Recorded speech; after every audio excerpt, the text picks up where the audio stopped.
बच्चों, class 11th physics की online कक्षा में आप सभी का स्वागत है। जैसे कि आप लोग इस समय चैप्टर प्रत्यास्था के बारे में पढ़ रहे हैं, इसके ठीक पहले की वीडियो में इस चैप्टर से संबंधित हमने टॉपिक के बारे में बताया था कि प्रतिबल विकृति वक्र के आधार पर पदार्थों का वर्गीकरण कीजिए। किसी खींचे हुए तार में संचित प्रत्यास्थ स्थितिज ऊर्जा का सूत्र प्राप्त कीजिए।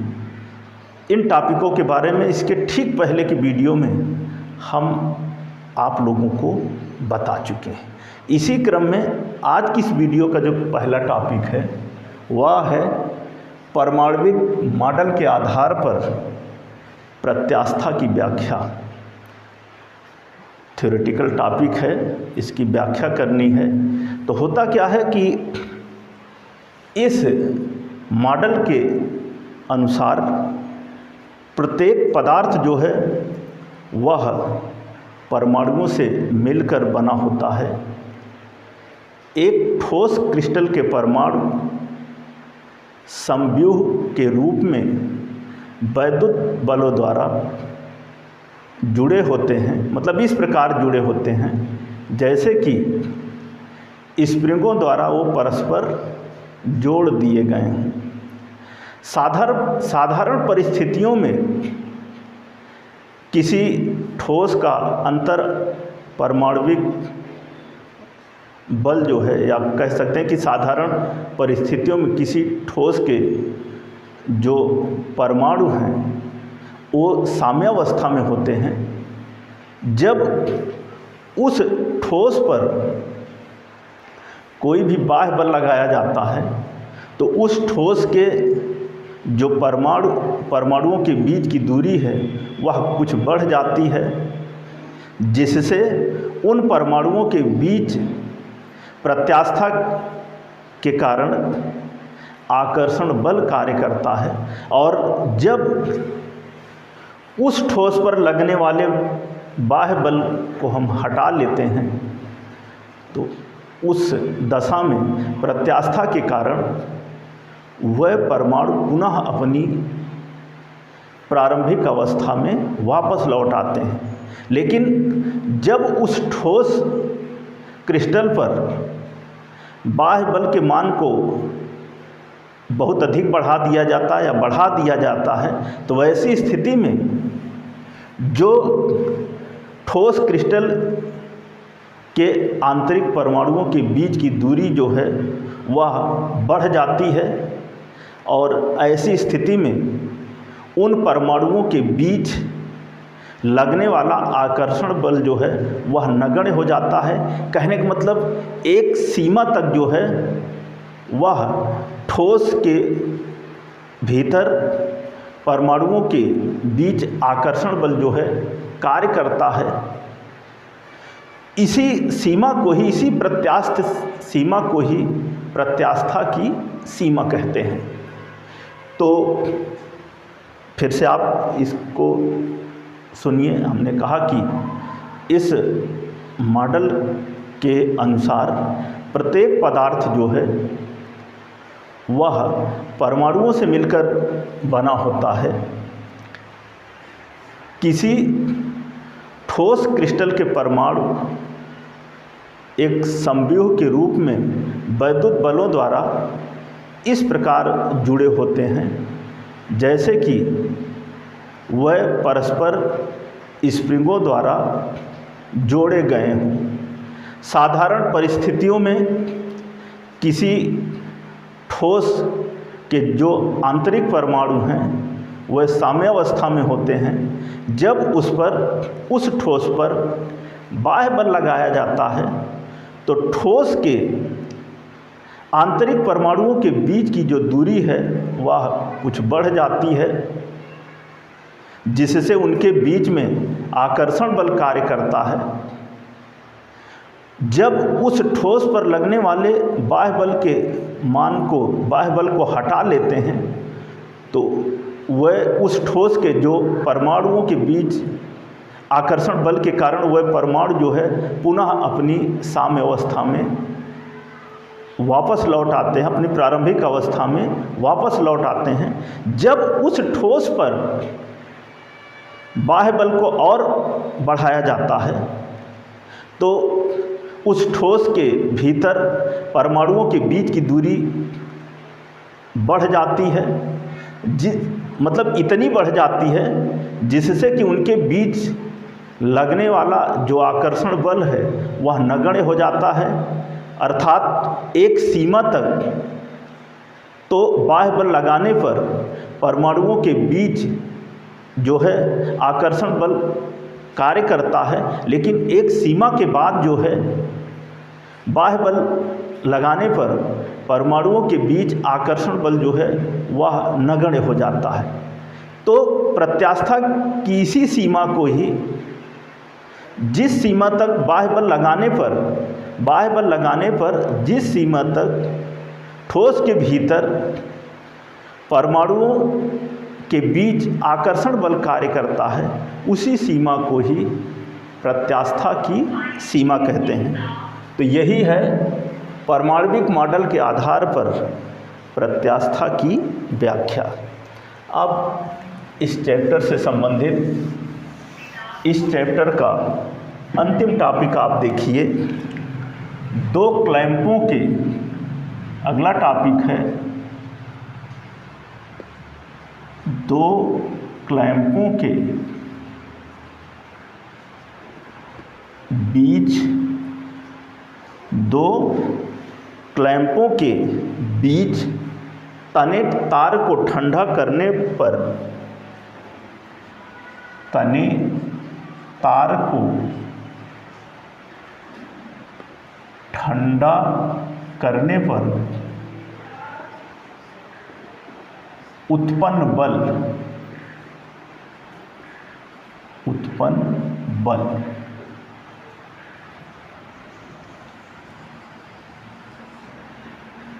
जब दो क्लैंपों के बीच किसी तार को कस करके जब हम ठंडा करते हैं तो उनके बीच जो बल उत्पन्न होता है उसी का सूत्र यहाँ पर आपको बताना है।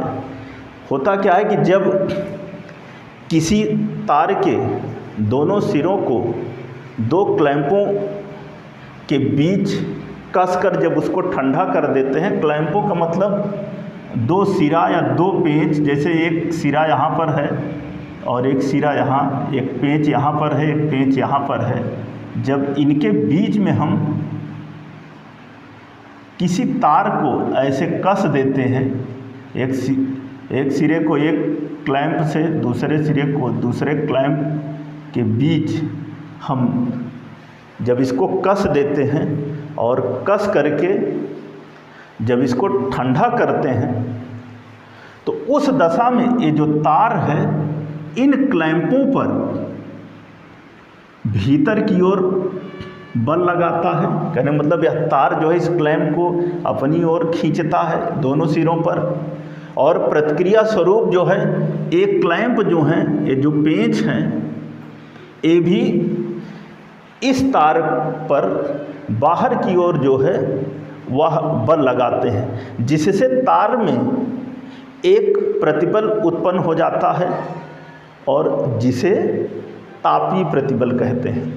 हमने कहा कि जिससे तार में जो है एक प्रतिबल उत्पन्न हो जाता है और जिसे तापीय प्रतिबल कहते हैं। हम मान लेते हैं कि जो तार है उसकी प्रारंभिक लंबाई कैपिटल एल है, और जब इस तार के ताप में delta small T degree Celsius की कमी की जाती है, जब तार को ठंडा करते हैं तो ठंडा करने पर हम मान लेते हैं कि इस तार में delta T small degree Celsius की कमी होती है, तो उस स्थिति में इस तार की लंबाई में जो परिवर्तन होता है, जो कमी होती है, वह स्मॉल एल होती है।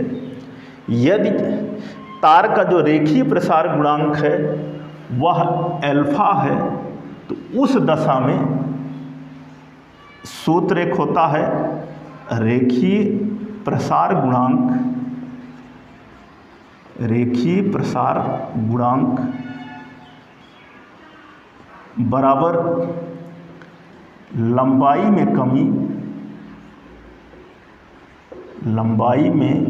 कमी और पूरक बटे प्रारंभिक लंबाई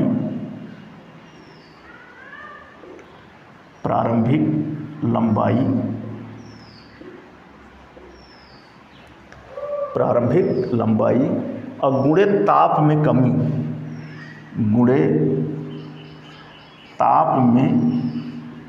कमी, ये सूत्र होता है। हमने जैसे माना है मान रख लेते हैं, उस हिसाब से रेखीय प्रसार गुणांक का मतलब अल्फा बराबर लंबाई में कमी का मतलब स्मॉल एल, प्रारंभिक लंबाई का मतलब हुआ कैपिटल एल, इंटू ताप में कमी का मतलब डेल्टा स्मॉल टी। यहाँ से इसको हम लिख सकते हैं अथवा स्मॉल एल अपान कैपिटल एल और बराबर अल्फा गुणे डेल्टा स्मॉल टी, अथवा विकृति स्मॉल एल अपान कैपिटल एल बराबर अल्फा गुणे डेल्टा टी। इसको आप समीकरण 1 कह सकते हो। हमने कहा कि जब दोनों तारों को जब तार के दोनों सिरों को दो क्लैंपों के बीच अर्थात दो पेंचों के बीच कस करके जब इसको हम ठंडा करते हैं तो तार इन पेंचों पर, इन क्लैंपों पर भीतर की ओर दोनों सिरों पर बल लगाता है और प्रतिक्रिया स्वरूप दोनों क्लैंप या दोनों पेंच उस तार पर बाहर की ओर बल लगाते हैं। हम मान लेते हैं कि माना इस तार की प्रारंभिक लंबाई कैपिटल एल है, इस तार के ताप में जब delta small T degree Celsius की कमी की जाती है तो इसकी लंबाई में कमी स्मॉल एल हो जाती है। यदि तार का रेखीय प्रसार गुणांक अल्फा हो तो उस दशा में रेखीय प्रसार गुणांक बराबर लंबाई में कमी बटे प्रारंभिक लंबाई और गुणे ताप में कमी, अथवा मान रख लेते हैं अल्फा बराबर स्मॉल एल बटे कैपिटल एल गुणे डेल्टा टी, और यहाँ से स्मॉल एल अपान कैपिटल एल जो कि विकृति कहलाती है, विकृति बराबर अल्फा गुणे डेल्टा टी, समीकरण नंबर 1। अब इसके आगे और इसी में तो लिखेंगे, इसलिए तार का यंग प्रत्यास्था गुणांक, इसलिए तार का यंग प्रत्यास्थता गुणांक y बराबर प्रतिबल बटे विकृति, प्रतिबल बटे विकृति, प्रतिबल बटे विकृति। यहाँ पर इसको हम ऐसे लिख सकते हैं, अथवा प्रतिबल बराबर y गुणे विकृति। समीकरण 1 से मान रख लेते हैं, हो जाएगा अथवा प्रतिबल बराबर y गुणे विकृति की जगह पर हो जाएगा अल्फा और गुणे डेल्टा स्मॉल टी। ये हो गया समीकरण नंबर 2। प्रतिबल बराबर y गुणे अल्फा गुणे डेल्टा स्मॉल टी, ये हो गया समीकरण नंबर 2। फिर आगे कहेंगे कि परंतु प्रतिबल बराबर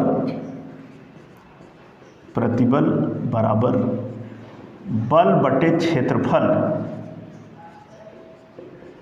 बल बटे क्षेत्रफल बराबर F अपान A,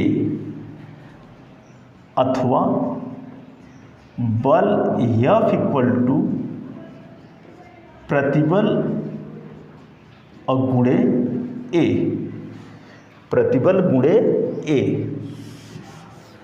समीकरण इसी 2 से इस प्रतिबल की जगह पर हम मान रख लेते हैं, तो हो जाएगा अथवा बल F equal to Y alpha delta T into A. इसलिए तार में उत्पन्न बल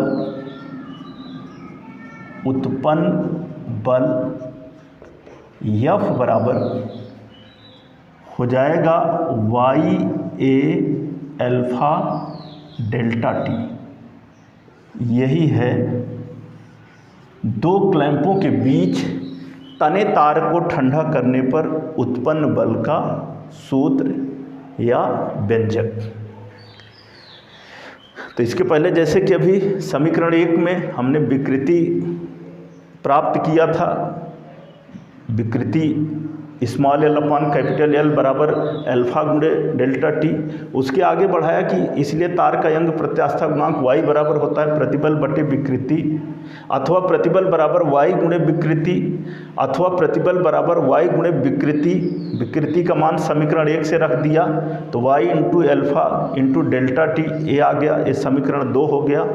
फिर होता क्या है कि परंतु प्रतिबल बराबर होता है बल बटे क्षेत्रफल बराबर F अपान ए, अथवा बल F इक्वल टू प्रतिबल गुणे ए।